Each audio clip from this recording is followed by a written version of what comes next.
जैसा करे वैसा भरे, विधि का यही विधान। कर्म करे किस्मत बने, जीवन का ये मर्म। प्राणी तेरे भाग्य में, तेरा अपना कर्म। किसी के साथ गलत करके अपनी बारी का इंतजार जरूर करना। जैसे बछड़ा 100 गायों में भी अपनी मां को ढूंढ लेता है, उसी प्रकार आज नहीं तो कल कर्म अपने कर्ता को ढूंढ ही लेता है। एक बहुत ही प्यारी सूफी कहानी है।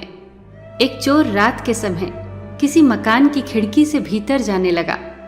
खिड़की की चौखट टूटी और वो गिर पड़ा और उसकी टांग टूट गई। अगले ही दिन उसने उस मकान के मालिक पर मुकदमा कर दिया और अपनी टांग के टूटने का सारा दोष उस मकान के मालिक पे मढ़ दिया।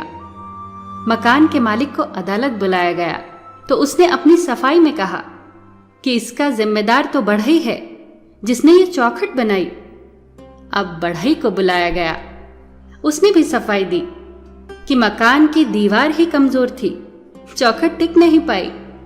कसूर तो ठेकेदार का है।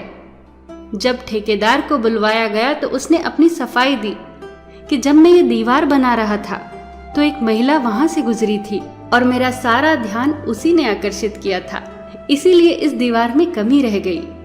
कसूर तो उस महिला का है। अब उस महिला को बुलाया गया।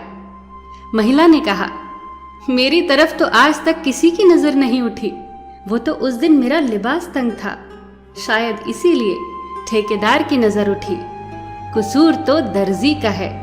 अब दर्जी को बुलवाया गया। जानते हैं वो दर्जी कौन था? वो दर्जी कोई और नहीं, वही चोर था जिसकी टांग उस चौखट की वजह से टूटी थी। जो गड्ढा हम दूसरों के लिए खोदते हैं उसमें एक न एक दिन हम खुद ही गिरते हैं।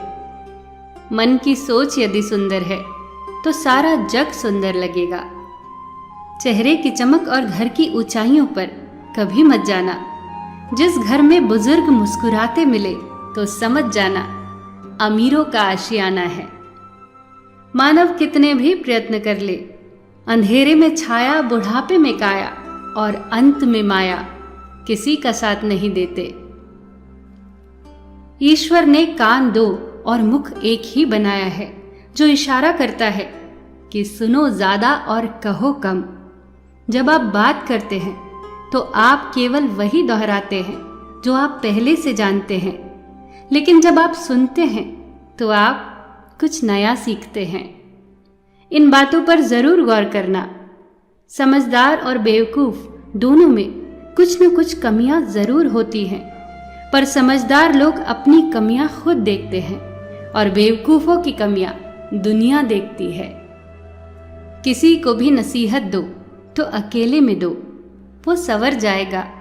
सबके बीच नसीहत दी तो वो और बिगड़ जाएगा। अगर कोई तुमसे नाराज है और उसे इस बात का गुरूर है कि तुम उसे मना लोगे, तो उसका गुरूर कभी टूटने मत देना।